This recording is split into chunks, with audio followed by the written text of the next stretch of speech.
Welcome to episode 37, How to Get into Holiday Gift Guides. Welcome to the PR Playbook Podcast with Ranjini Joshua, the only podcast that teaches you how to strategically navigate the world of public relations and social media and grow a powerful brand. Hello, and welcome to episode 37. You may be asking me, Ranjini, it's only September. Holiday gift guides already? Yes, my answer is absolutely yes. While it might be hard to believe, I actually had a recent roundtable with a couple of journalist friends of ours who said that they started getting emails from their editors on July 31st about holiday gift guides. So I'm guessing part of this is because it takes time to put together a thoughtful and quality gift guide, but also because of the media landscape, there's less reporters reporting. What do you need to know when submitting gift guides? The recent roundtable discussion brought up a lot of great questions. So I'm going to cover a couple of the few of the more unique questions and then dive into best practices from there. First, does sending a sample of a product help expedite or guarantee inclusion in a holiday gift guide? Great question. And the answer from our experts was absolutely not. They actually don't have time to review every product. Now, if the product is easy to review or really kind of brings home the message and the concept, and you think it's going to be the clincher of being included, then yes, make it simple. But if it's something that they have to review, this is not a review program. This is a gift guide. So they don't have time to review every single product. So it's better safe to keep your product, send them the information they need in a very nice package, and don't worry about sending them an actual review unit unless the media requests one from you. Second, can I present gift cards or gift certificates for gift guides if what I have is a subscription and not a product? This is a great question and also great, just a great presentation of forward thinking for people who aren't, delivering products. If you have a marketplace or if you have a subscription, yes, absolutely. Create a gift certificate that will apply for a gift guide. However, when you're pitching the media, make sure to put it into a framework of a lifestyle gift instead of a product. So why do people want it? Why will people appreciate it? And why will people get excited for this gift certificate in particular? So make sure that you're calling out these particular things when you're pitching it so that the reporter understands why it's so cool to get your gift certificate specifically. Does my product have to be new to be considered for a gift guide? Now, we had some varying answers on this one from our journalists, but one of them says, yes, newness, innovation, forward thinking, that's the name of their game. She also writes for Mashable, so obviously newness is a big deal to them. We had another journalist on our call that writes for a number of other publications that are more, not so trend setting, maybe not so tech forward. And she said, actually, no, it doesn't matter if the product is new, as long as it fits in the demographic of the publication and has a really special angle that you can put to it. So if it's a unique gift that you can have a special angle on, then that could be definitely considered, even if it's a couple of years old. Now, if you have the newness factor, of course, you have a lot of different other opportunities. But just because your product came out a couple years ago, don't count it out for holiday gift guides. Find the unique angle, why people should love it and want it, and pitch the media that way. Those were some of the more unique questions that we got, and I thought those were really great to share with you. But here are some best practices that you should include in your holiday gift guide campaign. So first, the biggest issue that the media had was getting access to quality photos. Especially now, they're not taking a lot of photos of their own products. They're not in their office. They're working from home. They may not have access to a camera.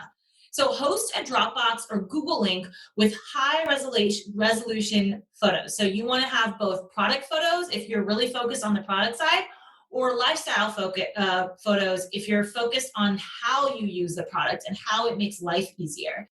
My recommendation is to have 3 to 5 images of each so that they can just choose from the ones they want and host it in a Google link that can be shared publicly so that they can download it from that link. And that's usually the easiest way. You do not want to attach documents to your email. Also, have a fact sheet of product details. If you have a single product or multiple products within that press kit, make sure you have a fact sheet of all the details they might need to know about the product, how to use it, the features, if there's any technical specifications, if there's any dimensions or weight to it. Make sure you include all of that in like a single sheet if you can. That's the one pager is great, 2 pages is fine. Also, if you have a cause related gift, then definitely call it out early. So the gift doesn't necessarily have to be cause related, but let's say you are a gift that gives back, or a percentage of your proceeds go to 1% of the planet, or a percentage of your proceeds go to COVID relief or something like that. Make sure you call it out early. Another big thing, now that I mentioned COVID, was COVID gift guides are going to be huge this year. Remember, this is the central premise of our lives over the last 8 months. I cannot believe it. So COVID has not disappeared, obviously. And so people are going to be focused on that. So if you have a COVID related gift, definitely call it out. Both of our journalists on the call said, yes, yes, yes, talk about COVID, how this gift can combat COVID, how it relieves you from COVID, anything, if it relates, of course. If it's loosely related and you're just kind of trying to tie it in, I don't think you need to do that. You can use your other value propositions. Also, if you have a celebrity endorsement or some kind of some kind of award or recognition for your product, make sure you mention that pretty early in your pitch too. Like, oh, hey, did you see that? I was going to say John Malkovich, but I don't think he is really that relevant. But like Robert Downey Jr., who's also not that relevant. Did you see Robert Downey Jr. is using our latest iPhone gadget or something like that? So if you do have a celebrity endorsement, try to include a picture, try to name drop a little bit. That does apparently get the media's attention. Little did I know. Do pitch multiple products for efficiency. So if you have multiple products, put them in one email. Make sure you call out the price point. Make clear links to where people can purchase them, where you want the person to actually purchase the product, whether it's Amazon, your website, some other link. If it's a trackable link, put all the links in there that you want the media to use. That's very, very important.